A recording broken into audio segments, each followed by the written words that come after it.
St.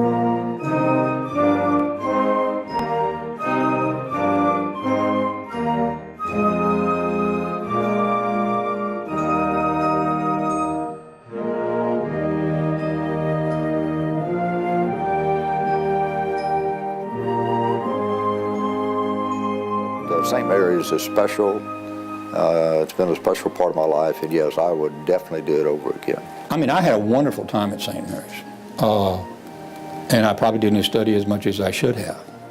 If the good Lord were to come and say, what day do you want, I would pick any day in school, because I don't think I ever had a bad day. The different culture, the different environment, the warm weather, it's just, there's so many pluses to it. It was a phenomenal experience, I think. They gave you the life-changing foundation. I chose St. Mary's, and I was very, very happy at St. Mary's. Then I came back, and I've been here ever since. So it's made me a great believer that life takes you where you're supposed to be. Many things have changed at St. Mary's over the years, but one thing remains the same: the history of 1964. Those 4 years were the Kennedy years, with the Cuban crisis. The Cuban Missile Crisis occurred in '62 in the dormitories, and I can always remember listening to the jets taking off from the air bases around here and wondering, is something going to happen now? Kennedy was assassinated. The Vietnam War was in full swing. Students were taking to the street. Protest in the African American community, Martin Luther King, and I kept up with that. Those were traumatic times for the U.S. And I remember thinking, gosh, am I going to live long enough to enjoy and capitalize on my education? Because it got pretty dicey there when you had two nuclear powers kind of in a standoff. I remember in law school when everybody was somewhat afraid, and then the Kennedy assassination. And the day before the assassination, I was clerking for a law firm downtown, and Kennedy came driving through downtown, and I was standing on the sidewalk and saw him. I remember that afternoon that everybody, classes stopped everything, and we listened to the loudspeaker as Kennedy made his speech about Cuba and the missiles and how we would back off. The Vietnam War was starting to ramp up in '61.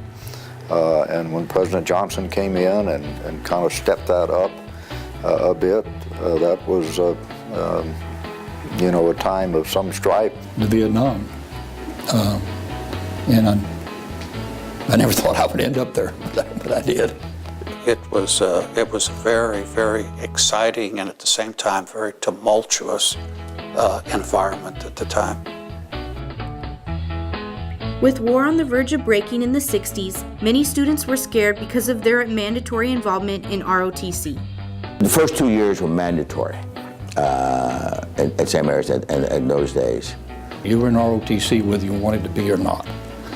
And there was also the draft. So my dad's advice was to, if you're going to have to go into the service, go in as an officer. And this was one way to get a commission. And the undergraduates, the first 2 years when it was compulsory, the last 2 years weren't, of course. That's when you went to advanced ROTC. After the second year, I didn't continue unless those that wanted to ultimately go in the military, I guess, they went to the third and fourth year. 50 years have gone by since the class of 1964 graduated. Students from the class reflect back on the good times at St. Mary's.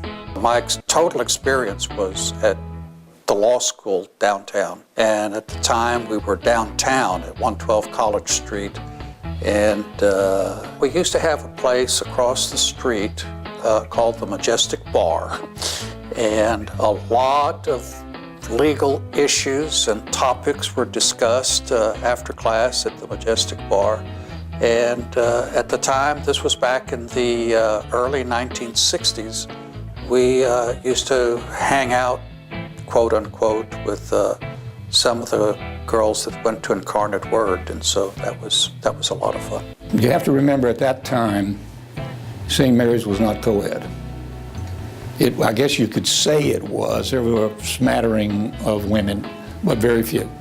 There were no women's dorms, and It was basically a boys' school, and you might have a class, might be 1 or 2 girls in it. My wife's sister got a scholarship out here, a band scholarship. And so she was in the band. Very first year I was here, there was only about 2. And by the time I left, there was about 10 or 15. There were very, very few women here. In fact, I joke around saying most of them were nuns. There were probably less than 20, 30. We had a very small female population here. In fact, that's one of the things that when I came back was kind of startling to me at first to get used to, was to see women going into the Chaminade Hall. You couldn't see that. That was allowed only on Sunday afternoons between 1 and 5. But now they live there, and that was a big change for me to see. I lived on what they call New Chaminade at the basement. We call ourselves the Basement Gang. I was part of the basement gang. I forgot the name of their brother that was involved, but I remember he walked like Alfred Hitchcock and drug his feet. And he looked like him. There was the main area where you could shut off the hot water. So if somebody was taking a bath, sometimes we used to turn off the hot water, and they used to take a cold shower and stuff like that. The one funny one that I can remember, I was talking about the dorm. I remember it was Thanksgiving. There were about 4 or 5 of us Latinos who didn't have the means to go back home for the holiday. And I remember we pitched in to buy, I don't know how much, hamburger meat, I remember. But then we quickly discovered that we didn't have any pots or pans to cook it in. Some guy said, well, I got an iron. I remember put the iron on. Little did we know we could have gotten poisoned with nickel, because that's what irons have. But we jokingly said, put a crease in my burger. We used to string rooms. We'd get strings and just string them, you know. And we were always doing something.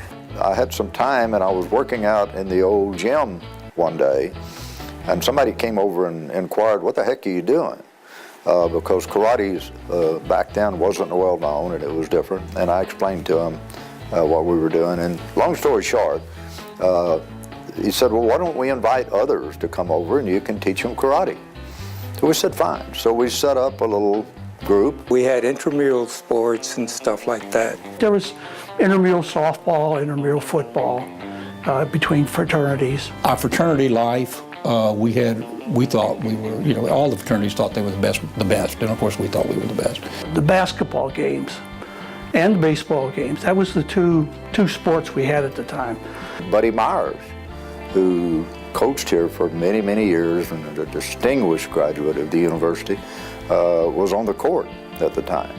I don't know what kind of crowds they get anymore to the basketball games, but then everybody went. And that was a big deal. We used to fill the old Alumni gym, which you probably didn't see. It was down next to the new one. We'd fill that, and those basketball games were. My fraternity had the responsibility of selling drinks, so we were involved in selling refreshments in the stands. But it kind of centered around basketball. I remember the band, particularly obviously in the basketball games. We were the 6th man for the basketball team, and we played for all the home games here. Sometimes we would go play in Kerrville or in Fredericksburg for the alumni. So Brother Thayer would drive us up there in the Blue Goose. And the only way we'd get the Blue Goose going, we had to push it to get it going. So when you got up to Kerrville, it was easy because you pushed downhill.